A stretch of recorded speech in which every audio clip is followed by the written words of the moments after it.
Before Elvis shook his hips, before Chuck Berry wrote the grammar of the riff, and before the term rock and roll became a global product, there were songs that ignited the spark. In 1948, different African American and rural styles began to collide irreversibly.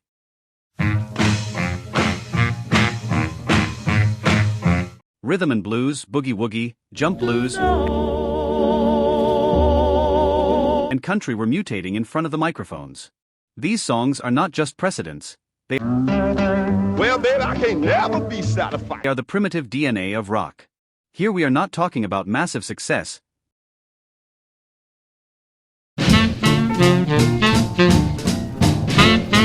but about cultural and sonic impact. These are the 15 songs that, in 1948, invented rock and roll. Good Rockin' Tonight, Wynanie Harris. In 1948, Wynanie Harris released a recording that changed the language of popular music forever. Good Rockin' Tonight not only used the word rockin', but loaded it with physical and rhythmic meaning. The fast tempo broke away from traditional slow blues. Its structure was designed for non-stop dancing. It was music meant to sweat, move, and lose control. Harris's vocal performance was key to its historical impact. He sang with boldness, sexual energy, and a defiant attitude that would later become a rock trademark. It was not a polished voice, it was an urgent one. Every phrase seemed to push the band forward. That vocal aggression was completely new to the popular market. Musically, the rhythmic foundation marked a clear break from swing. The drums and upright bass pushed the pulse forward insistently. The saxophone screamed more than it sang. Everything was in service of rhythm. This is where the central idea of rock and roll was born. The body is in command. Boogie Chillin', John Lee Hooker.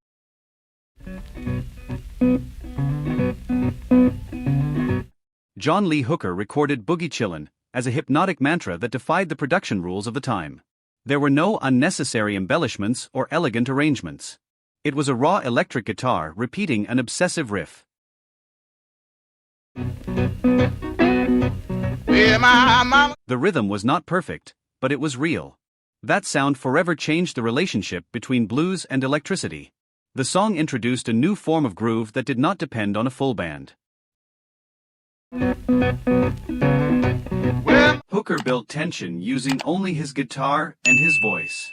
Boogie stopped being cheerful and became dark. Every note seemed to drag itself along the ground. That primitive feeling would be essential for later blues rock. Boogie Chillin' was also revolutionary because of its attitude. It did not try to please the average listener. It was music made from the street, without filters. It directly influenced generations of electric guitarists. Without this track, rock would never have had the raw, repetitive pulse that defines it. Chicken Shack Boogie, Amos Milburn.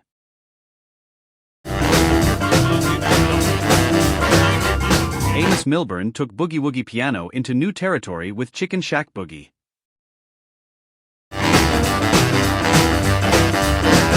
The song exploded with energy from the very first bar.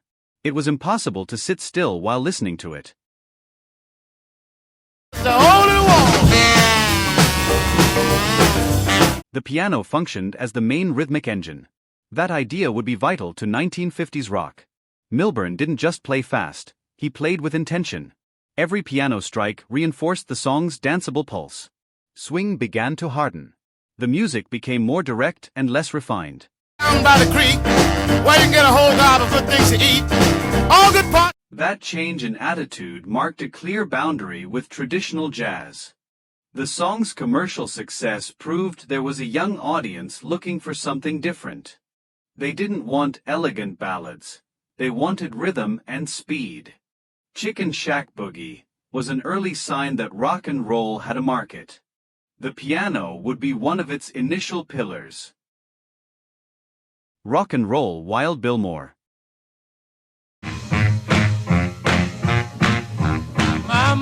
Simply titling a song Rock and Roll in 1948 was already a revolutionary act. Wild Bill Moore did it without knowing he was naming an entire cultural movement. The track revolved around a dominant saxophone. Roll and rock. Yes, yes. I wanna rock. That instrument was the rebellious voice of early R&B. The saxophone on this recording was not smooth or melodic. It was aggressive, loud, and provocative. It played short, repetitive phrases that pushed the rhythm forward. That style would be inherited by later instrumental rock. The sax was rock's first electric guitar. Additionally, the song solidified the idea of rhythm as the absolute protagonist. Harmony was secondary. Everything was built to maintain momentum. Rock and roll did not describe a genre, it was creating one. The name was born from the sound. The Hucklebuck, Paul Williams. The Hucklebuck was an instrumental that became a youth dance craze. Paul Williams took elements of jazz and hardened them rhythmically. The result was a groove impossible to ignore. The saxophone led with simple, infectious phrases. It was music designed for the dance floor. The song helped definitively separate R&B from traditional jazz.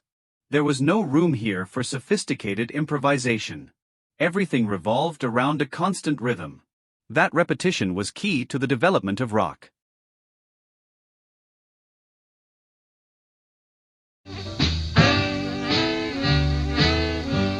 Once again, the body became the center of the musical experience. The song's cultural impact was enormous. It generated dances, fashions, and concern among conservative adults. That social reaction is an essential part of rock and roll.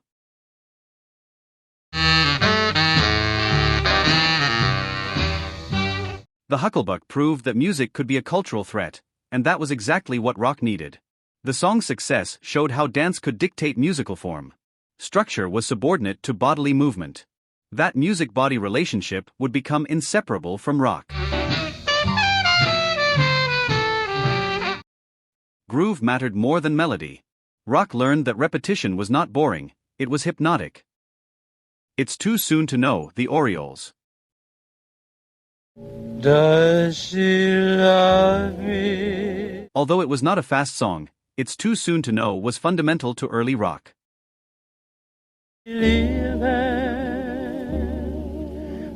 The Orioles laid the groundwork for vocal doo-wop. Group harmonies took center stage. Emotion became the core of the song. The vocal performance was intimate and direct. There was no orchestra, only intertwined voices. That format would influence countless vocal rock groups in the 1950s. Youthful romanticism entered the map. Rock did not only shout, it also sighed. This song proved that rock and roll could be emotional without losing its identity. It opened the door to rock ballads. Without songs like this, the genre would have been only rhythm.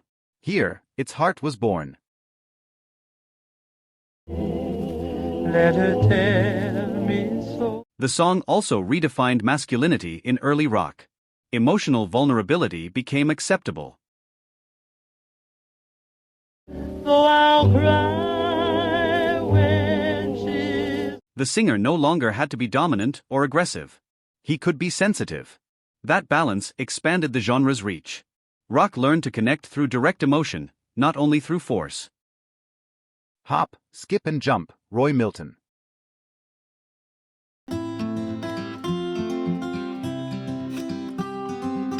Roy Milton represented jump blues in its most explosive form. Hop, Skip and Jump was built to lift crowds. The horn section attacked with force. The rhythm was constant and fast. It was pure musical adrenaline.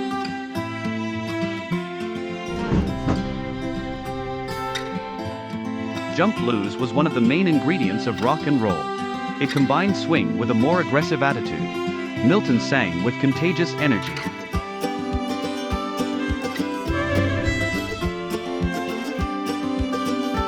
Every bar pushed relentlessly into the next. This song helped transform club music into youth music. It was less sophisticated and more direct. That simplification was key to rock. Fewer rules, more impact. This track helped accelerate the transition from adult music to youth music. Its structural simplicity made it easy to imitate. Small bands could replicate that sound. That accessibility was crucial for the expansion of rock. Extreme virtuosity was not required, only rhythm, attitude, and constant energy. Mardi Gras Boogie, Joe Turner.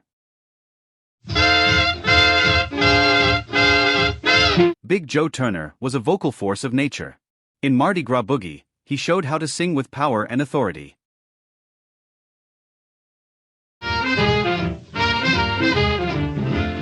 His voice dominated the band effortlessly. That vocal style would directly influence classic rock. Turner came from the blues, but he understood the power of rhythm. She's got false hair, boys, but she's got great long. The song moved forward with unstoppable boogie. The band followed his voice like a locomotive. That singer-rhythm relationship would be central to rock. Boys took away from me. Without Joe Turner, many great rock vocalists would not exist. His way of singing shouted freedom. Mardi Gras Boogie was a lesson in pure energy. Turner also showed how blues could shout without losing authenticity. His voice was big, but never artificial. Rock inherited that idea of vocal expansion. Singing loud became a declaration of presence. Emotion had to fill the space. The microphone became an amplifier of personality. I Can't Be Satisfied, Muddy Waters. Muddy Waters electrified Delta blues and took it to Chicago.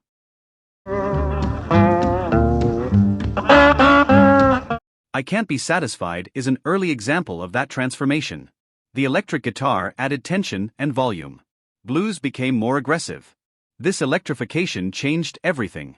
The sound was no longer intimate, it was urban. Going back down south. The guitar began to compete with the voice. That sonic conflict is essential to rock.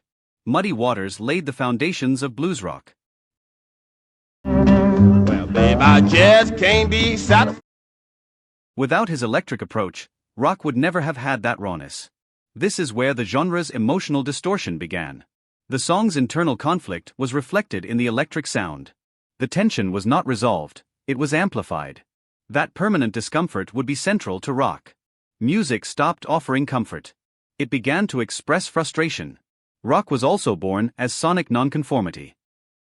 Tennessee Waltz, Pee Wee King.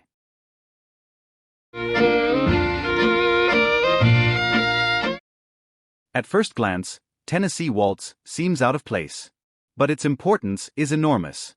It represents the hillbilly and countryside that would merge with R&B. That mixture gave birth to rockabilly. The simple, emotional melody connected with rural audiences. The accessible rhythm facilitated fusion with other styles. Rock needed that white root to expand culturally. Without songs like this, Elvis would not have existed. Rock was born from the clash of worlds. Tennessee Waltz is a key piece of that puzzle. The song showed that tradition could dialogue with the new. Not everything in rock was violent rupture. There was also emotional continuity. That combination allowed the genre to cross social boundaries. Rock became a cultural meeting point, a hybrid and flexible language. Blues for Raw Emotion, John Lee Hooker. In this track, Hooker placed the electric guitar at the emotional center. It was not just accompaniment, it was the protagonist. Every riff conveyed tension and desire. The guitar spoke. The rhythm was loose, almost primitive. That gave it a dangerous feeling. Rock inherited that rhythmic freedom. Not everything had to be perfect. This song cemented the guitar as the symbol of rock. Without this approach, the genre would not have its main weapon. Well, my mama didn't lie me. Yeah, dude. Here, the guitar did not follow strict harmonic rules. It followed the performer's internal pulse.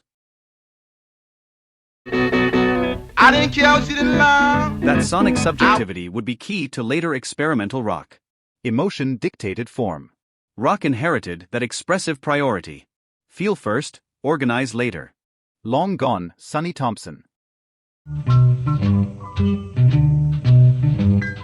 Long Gone was the biggest hit on race music charts in 1948. Its tenor saxophone dominated the recording. It was a strong, direct, and danceable sound. The track showed that instrumentals could top the charts.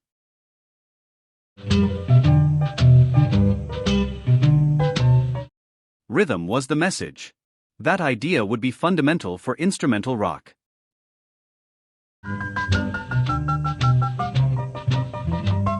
Thompson's sax pushed the limits of R&B. It prepared the ground for the volume and attitude of rock.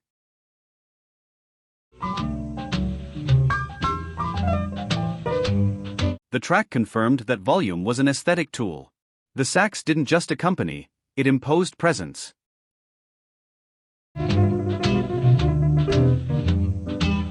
Rock adopted that logic of sonic projection. Being heard was just as important as what was played. Sound had to occupy physical space. Noise became identity. Robbie Dobby Boogie, Brownie McGee.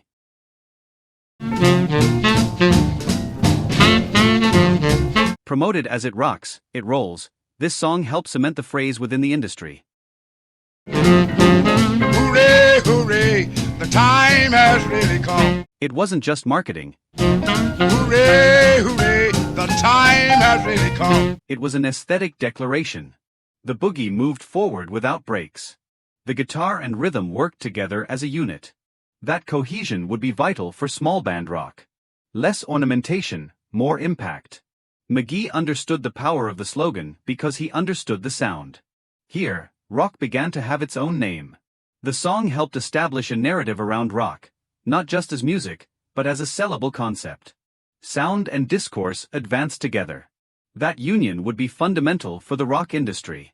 The genre began to build itself, musically and symbolically. Elevator Boogie, Mabel Scott. Mabel Scott showed that female voices were also driving the new sound. Elevator Boogie was fast, intense, and powerful. Her voice cut through the mix. Boogie gained a new dimension through her performance. It was not soft or delicate. It was rhythmic and dominant. Rock always needed that energy. Right now we'll go. Scott opened space for women in a nascent genre. Her impact was as rhythmic as it was cultural. It is your time. Travels down. The track also challenged gender roles in vocal performance. Scott did not soften her delivery. Five. You get there with this mellow. She competed in energy and presence. Rock inherited that possibility of female confrontation. The voice had no gender, it had strength. That precedent was crucial in the long term. Texas Hop, Pee Wee Crayton. Texas Hop showed an electric guitar approach that was clearly ahead of its time. Pee Wee Crayton combined swing, blues, and electric power into a single language. Crayton anticipated the absolute prominence of the electric guitar.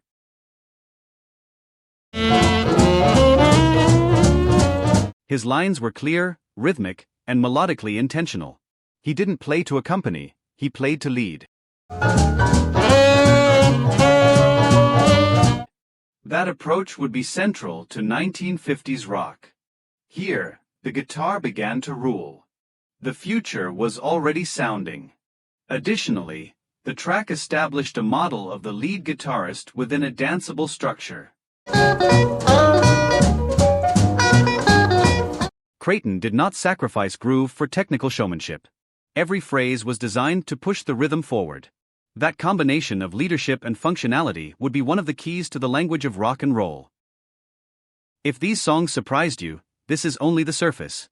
Behind rock there are hidden stories, unexpected crossings, and figures almost no one names, but who changed everything. Rock Confidential exists to reveal that raw and real origin of the sound that shaped generations. Subscribe and keep exploring the lesser-told side of rock.